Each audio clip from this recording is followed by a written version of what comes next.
Selamat malam pemirsa, kita jumpa kembali dengan TNG News Hong Kong. Operasi pemantauan anti-epidemi dipimpin oleh Departemen Kebersihan Makanan dan Lingkungan dengan bantuan Departemen Pemerintah Hong Kong lainnya termasuk LCSD. Dalam 2 hari di tanggal 8 dan 9 Januari patroli pada peraturan anti-epidemi, Departemen Layanan Kenyamanan dan Budaya yang disebut dengan LCSD melaporkan bahwa 3.500 teguran secara lisan diberikan selama patroli di berbagai tempat di Hong Kong.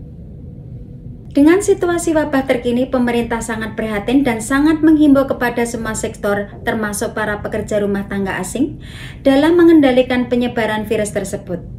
Patroli dilakukan pada hari Sabtu dan Minggu pada tanggal 8 dan 9 Januari saat sebagian besar pembantu rumah tangga asing sedang berlibur. Sebagian besar di Victoria Park untuk warga negara Indonesia dan Central District untuk warga negara Filipina, dan di tempat lain di sekitar Hong Kong. Petugas Departemen Layanan Kesehatan dan Budaya menginformasikan bahwa tidak ada rincian dari 3.500 teguran lisan tersebut spesifik lokasi atau asal kebangsaan. Informasi yang dikumpulkan berasal dari lokasi yang berbeda di Hong Kong. Tidak ada hukuman dan penuntutan yang diberikan pada patroli 2 hari. Hanya nasihat lisan yang diberikan. Diklarifikasi oleh petugas Departemen Layanan Kenyamanan dan Budaya. Padahal Departemen Kebersihan Pangan dan Lingkungan mengumumkan pada hari Sabtu bahwa operasi bersama dengan beberapa departemen pemerintah akan dilakukan di berbagai wilayah di mana pembantu rumah tangga asing biasa berkumpul untuk menghimbau untuk menjaga kesadaran akan pencegahan epidemi. Juru bicara dari Departemen Kebersihan Pangan dan Lingkungan menghimbau kepada pengguna venue untuk disiplin dan mematuhi peraturan anti-epidemi terkait untuk mengurangi kemungkinan penyebaran virus di masyarakat. Tindakan penegakan akan diambil ketika ditemukan penyimpangan. Operasi gabungan dilakukan oleh Departemen Kebersihan Pangan dan Lingkungan yang dilakukan selama akhir pekan bekerja sama dengan Kepolisian Hong Kong, Departemen Tenaga Kerja, Departemen Imigrasi, dan Departemen Layanan Kenyamanan dan Kebudayaan. Pengumuman dari KJRI Hong Kong, Departemen Ketenagakerjaan Hong Kong mengingatkan para majikan dan pekerja migran untuk mematuhi protokol kesehatan yang ditetapkan oleh pemerintah Hong Kong. Di antaranya menjaga jarak, menghindari kerumunan, melakukan tes wajib PCR COVID-19, apabila telah mengunjungi tempat-tempat yang terkena pemberitahuan tes COVID-PCR COVID-19. Pelanggaran atas kewajiban tes tersebut dapat dikenakan denda maksimum 25.000 Hong Kong dolar dan penjara 6 bulan. Majikan wajib memberikan hari libur pada pekerjanya dan tidak boleh meminta pekerja untuk bekerja pada hari libur. Jika majikan memaksa pekerja migran untuk bekerja pada hari libur, maka majikan dapat terkena tuntutan dan bila terbukti akan dikenakan hukuman denda 50.000 Hong Kong dolar karena melanggar Employment Ordinance. Berdasarkan klausa 3 Standard Employment Contract, seluruh pekerja migran di Hong Kong harus bekerja dan tinggal pada majikan sesuai dengan yang tercantum dalam kontrak kerja selama masa kerjanya. Apabila majikan melanggar ketentuan tersebut dan tidak bisa memberikan akomodasi yang memadai untuk pekerjanya, maka akan menjadi salah satu faktor dari Departemen Imigrasi Hong Kong dalam mempertimbangkan persetujuan atau penolakan permohonan majikan untuk mempekerjakan pekerja migran di masa depan. Pemberian informasi yang tidak benar oleh majikan atau pekerja migran kepada Departemen Imigrasi Hong Kong pada saat aplikasi visa dapat dikenakan tuntutan 5 tahun.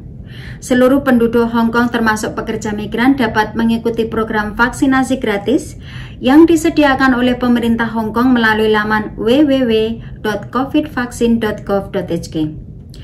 Informasi lebih lanjut dari Ketenagakerjaan dapat menghubungi hotline Departemen Ketenagakerjaan Hong Kong di 2157 9537 extension 1823 atau bisa berkirim email ke Labor Department Hong Kong. Pertanyaan yang paling banyak ditanyakan oleh pengguna TNG dan bukan pengguna TNG adalah cara meningkatkan keanggotaan PS VIP Plus baru dan bagaimana cara mendapatkan TNG Mastercard gratis. Hai semuanya, Christina hadir di sini lagi. Saya ingin memberikan kabar yang baik untuk Anda bahwa TNG dengan bangga meluncurkan sistem EID baru dan keanggotaan SVIP Plus baru yang ini lebih ramah pengguna dan tentu saja menawarkan pelindungan keamanan yang lebih tinggi bagi pengguna kami. Bila Anda mengalami perubahan sistem apapun di TNG Wallet Anda, tidak perlu khawatir. Cukup perbarui aplikasi TNG Wallet Anda di Play Store atau Apple Store, dan semua pengguna kami yang ada yaitu VIP dan SVIP harus meningkatkan dan mendaftar keanggotaan ke SVIP Plus baru, di mana Anda tetap bisa menggunakan semua layanan di TNG Wallet. Dan sebagai ucapan selamat kepada Anda yang sudah mempunyai TNG Mastercard, maka Anda akan secara otomatis ditingkatkan menjadi anggota SVIP Plus baru kami. Tidak ada yang perlu dikhawatirkan lagi. Tetapi jika Anda belum mendapatkan TNG Mastercard Anda sendiri, dan bagaimana cara menjadi SVIP Plus baru dengan menggunakan sistem EID, cukup bawa Hong Kong ID Anda dan tidak perlu paspor atau dokumen lainnya.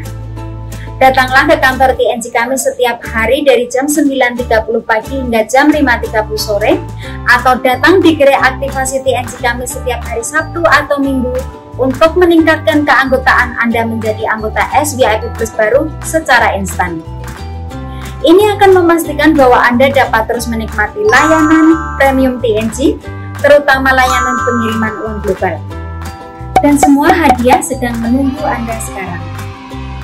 Jika Anda memiliki pertanyaan tentang penawaran ini, mohon hubungi hotline layanan pelanggan kami di 39516268. Dan tim layanan pelanggan kami yang ramah akan membantu Anda dengan senang hati. Kami kira itu saja untuk saat ini, dan ingat, seperti yang selalu saya katakan, TNG selalu membuat hidup Anda lebih mudah. Sampai jumpa.